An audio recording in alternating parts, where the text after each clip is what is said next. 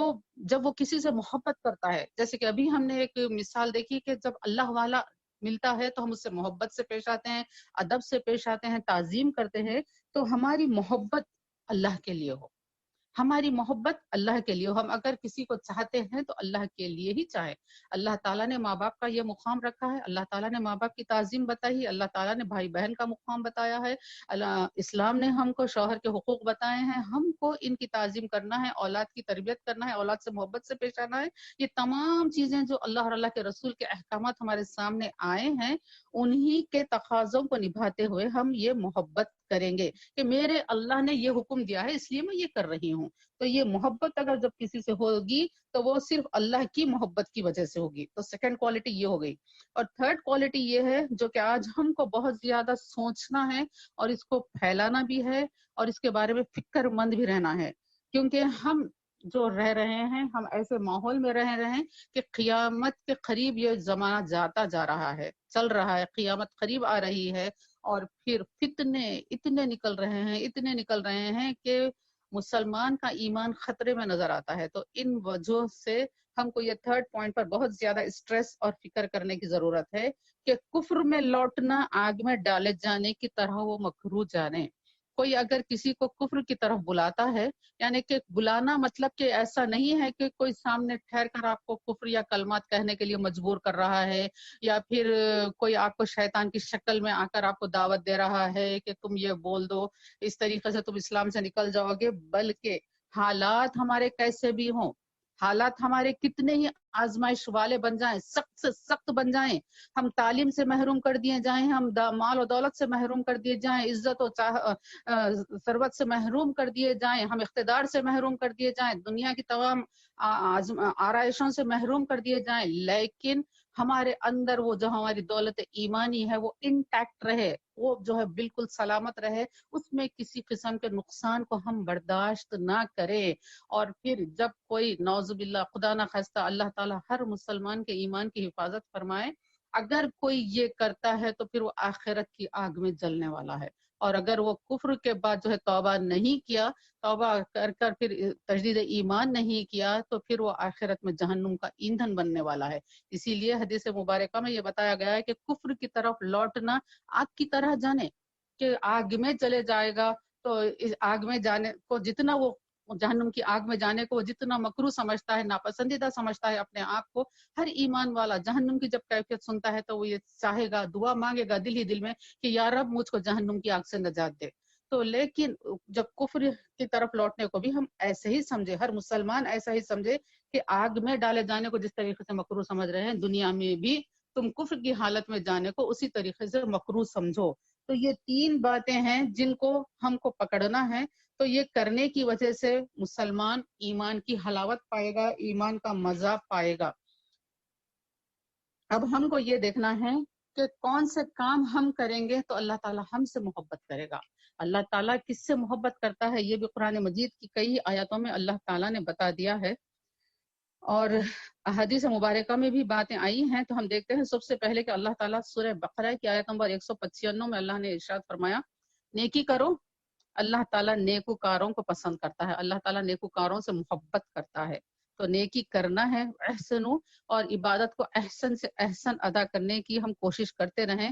سیکھتے رہیں علم، اور اپنے احوال کو درست کرتے رہیں، عبادات کو بھی درست کریں، معاملات کو بھی درست کریں، ایمانیات کو بھی درست کریں، قلب کی کیفیت کو بھی درست کریں۔ تو پھر اللہ تعالیٰ فرماتے ہیں کہ نیکی کرنے والوں کو اللہ تعالیٰ پسند فرماتا ہے، ان سے محبت کرتا ہے۔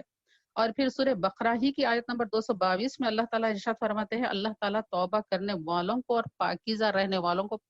محبت کرتا ہے، ان کو دوست رکھتا ہے۔ تو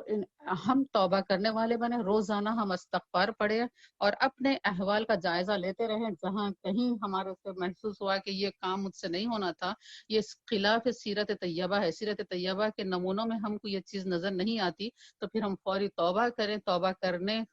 توبہ کرنے کے بعد ہم یہ سوچیں کہ آئندہ سے میں یہ کام نہیں کروں گی. توبہ نام ہی ہے 3 چیزوں کا. پہلی چیز ہے کہ علم حاصل رہے، کہ انسان یہ جانے کہ میں نے یہ غلطی کی ہے، تو وہ علم ہوا کہ اس سے وہ پھر قصد کرے، ارادہ کرے کہ میں یہ ترک کر دوں گی. توبہ کرے، ندامت کا اظہار کرے، پھر اس کے بعد قصد کرے کہ آئندہ سے میں یہ کام نہیں کروں گی. یہ 3 چیز رہیں گے تو انشاءاللہ تعالیٰ توبہ قبول ہوتی ہے، توبۃ نصوحہ ہو جاتی ہے. پھر اللہ تعالیٰ سورہ آل عمران میں 72ویں آیت میں ارشاد فرماتے ہیں کہ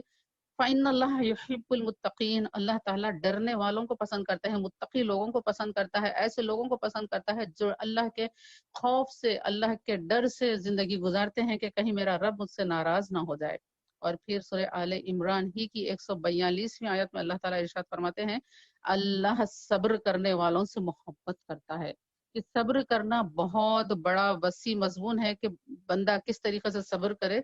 غرض یہ ہے کہ دنیا کی تکالیف آ جائیں یا پھر اپنے گھر کے احوال ایسے ہوں، آپ کی ذات میں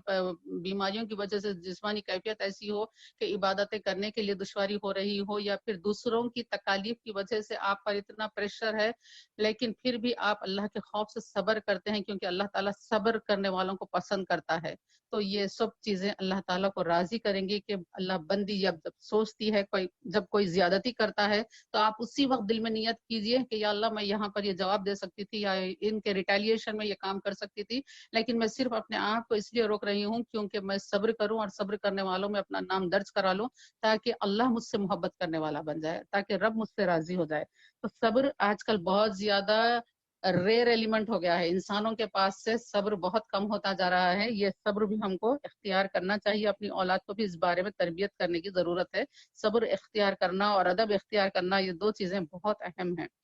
اور پھر اس کے بعد سورہ آل عمران ہی کی 159ویں آیت میں اللہ تعالیٰ ارشاد فرماتے ہیں کہ اللہ تعالیٰ توکل کرنے والوں کو پسند کرتا ہے. توکل کرنے والوں سے اللہ تعالیٰ محبت کرتا ہے. تو اور توکل بندہ کرنے سے کیا ہوتا ہے، بندے کی دماغی کیفیت صحیح رہتی ہے. انسان کسی کام کے لیے کوشش کرتا ہے، کوشش کرنا چاہیے ہم کو علم حاصل کرنے کے لیے. علم، تمام قسم کا علم مسلمان کو حاصل کرنا چاہیے. علم حاصل کرنے کے لیے کوشش کرے، اپنے روٹی روزگار کے لیے کوشش کرے، اپنے معاش کی حالت کو بہتر کرنے کے لیے کوشش ضرور کرے اور احسن طریقے سے کوشش کرے. اور اگر خدا نہ خواستہ کسی کام میں اگر ناکامی ہو گئی، ہماری سوچ کے مطابق نتیجہ نہیں آیا، تو اس وقت ہم یہ سوچیں کہ اللہ کی مرضی یہ تھی. یہ توکل ہے، اس کو توکل کہتے ہیں. توکل کے معنی یہ نہیں کہ کوئی کام نہیں کرو اور بیٹھے رہو، اگر اللہ نے چاہا تو تم پاس ہو جائیں گے، تم امتحان کے لیے پڑھو نہیں، تم اپنے روزگار کے لیے کچھ کوشش نہ کو کرو، جاب کے لیے تم سرچ نہ کو کرو، کچھ اپنا بزنس اسٹارٹ مت کرو. یہ توکل نہیں ہے. توکل کے معنی یہ ہے کہ تم کام پورا کرو، پوری تندہی کے ساتھ کام کرو، ویل آرگنائز ڈسپلن طریقے سے کام کرو. اور نتیجہ ہمارے ہاتھ میں نہیں ہے، نتیجہ میرے رب کے ہاتھ میں ہے. رب میرے لیے جو بہتر فیصلہ فرمائے گا میں اس کو قبول کروں گی. نتیجہ آنے کے بعد واویلا مچانا، میں نے تو ایسا کیا تھا، میرے ساتھ ایسا ہو گیا ویسا ہو گیا، نعوذ باللہ، ایسے الفاظ نہیں کہنا چاہیے. توکل کرنا چاہیے اللہ پر. اور پھر سورہ صف میں بھی اللہ تعالیٰ نے یہ بیان کیا ہے کہ بے شک اللہ ان لوگوں سے محبت کرتا ہے جو اس کی راہ میں سیسا پلائی ہوئی دیوار کی طرح صف بستہ ہو کر لڑتے ہیں، اللہ کی راہ میں رہتے ہیں. تو اب یہاں پر یہ بھی دیکھنا ہے کہ ہم تمام جو زندگی ہماری گزر رہی ہے، ہم اگر اپنی نیتوں کو درست کر لیں کہ ہم اللہ کی راہ میں اپنی زندگیاں لگا رہے ہیں، تو ہم کو سوچنا چاہیے کہ ہم بھی اللہ کے احکامات پر استقلال کے ساتھ، مکمل یعنی کہ مضبوطی کے ساتھ اللہ کے احکامات پر عمل کرنے والے بن جائیں. تھوڑی سی پریشانی کے ساتھ، گھبراہٹ کی وجہ سے ہم اللہ کے احکامات کو چھوڑنے والے نہیں بن سکتے. یہ ہماری کیفیت ہونی چاہیے. بلکہ اللہ تعالیٰ نے قرآن مجید میں تو یہ بتایا کہ مومنین وہ ہوتے ہیں جو جب ان کے پاس مصیبتیں آ جاتی ہیں تو ان کا ایمان اور بڑھ جاتا ہے اور قوی ہو جاتا ہے. جب ہم اپنے آپ کو بے بس محسوس کرتے ہیں تو ہمارا اپنے رب کے اوپر بھروسہ اور بڑھ جانا چاہیے. جب دیکھیے کہ ہم بچہ اگر کمزوری محسوس کرتا ہے، کوئی اس کو مارنے کے لیے آتے ہیں تو وہ اپنے بڑوں کے پیچھے آ کر چھپنا چاہتا ہے، ان کو پکڑنا چاہتا ہے. وہ یہ سمجھتا ہے کہ میں بے بس ہوں، یہ سامنے جو مجھ کو ستا رہے ہیں ان سے بچنے میں میں بے بس ہوں، یہ میرے جو بڑے ہیں یہ مجھ کو بچائیں گے. تو یہی کیفیت ہمارے اندر بھی آ جانا چاہیے. جب زندگی میں کچھ پریشانی آتی ہے تو ہم یہ محسوس کرتے ہیں کہ یا رب میں تو یہاں پر بے بس تھی، میں یہاں اور کچھ نہیں کر سکتی، جو کچھ ہے میرا پروردگار ہے، حسبنا اللہ نعم الوکیل، میرا پروردگار میرے لیے لیے کافی ہے۔ یہ کیفیت آ جاتی ہے تو بندہ اللہ اور اللہ اور بندے کے رشتے میں انشاءاللہ تعالی فرق نہیں آئے گا۔ اور پھر سورہ مائدہ کی آیت نمبر 42 میں اللہ تعالیٰ نے ارشاد فرمایا کہ بے شک اللہ انصاف کرنے والوں سے محبت کرتا ہے، جو لوگ انصاف کے ساتھ بات کرتے ہیں، انصاف کے ساتھ فیصلے کرتے ہیں، انصاف کے ساتھ کام کرتے ہیں، تو پھر وہ لوگوں کو بھی اللہ تعالیٰ پسند فرماتے ہیں۔ نبی کریم صلی اللہ علیہ وآلہ وسلم کے پاس ایک صحابی آئے، حضرت سہیل بن سعد رضی اللہ تعالیٰ نے بتایا کہ ایک شخص رسول کریم صلی اللہ علیہ وسلم کے پاس آئے اور عرض گزار ہوئے کہ یا رسول اللہ صلی اللہ علیہ وآلہ وسلم، مجھے ایک ایسا عمل بتا دیجئے، ایک ایسا عمل بتلا دیجئے جب میں وہ کرنے لگوں عمل تو اللہ مجھ سے محبت کرے اور بندے بھی اللہ کے مجھ سے محبت کرے۔ یعنی کتنا پیارا سوال انہوں نے کیا کہ ایک ایسا عمل بتا دیجئے مجھ کو کہ اگر میں اس پر عمل کروں تو اللہ مجھ سے کرے، اللہ مجھ سے محبت کرے اور بندے اللہ کے بھی مجھ سے محبت کرے۔ تو رسول اللہ صلی اللہ علیہ وآلہ وسلم نے ارشاد فرمایا کہ دنیا سے بے رغبتی اختیار کرو، یعنی کہ دنیا کی محبت اپنے دلوں سے نکال دو۔ جب دنیا کی محبت دلوں سے نکل جاتی ہے تو اللہ تم سے محبت کرنے لگ جائے گا۔